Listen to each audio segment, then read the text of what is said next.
In a thrilling finale, Umphrup SC emerged victorious, defeating Smith Lumkensai SC by 2-0 in the first Football League Tournament 2024 held at Smith Ground on Monday.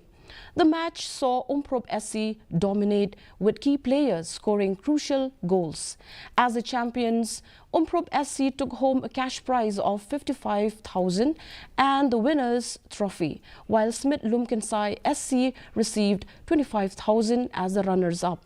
The event was graced by prominent personalities, including the chief guest, MLA and president of the Shillong Sports Association, Bantidor Lingdo, along with former MLA and president of the Meghalaya Football Association, MFA, Hamletson Dorling. Sports kami kerja football ka ada nak senam jungan rudang red aku akan kentim tambah tanggawe to ya try sitam ya try lang nani tu ipi kebaron kam ya try dari jing stu jing mot ya try dari jing e namar ka syon na siya nani tu ipi kanang mi wave nam kanang kiyo andala bon bisa pat lami sakarum keram lami sakani katai mulang batate mo then they don't come dari jing e try dari jing e dari jing stu jing mot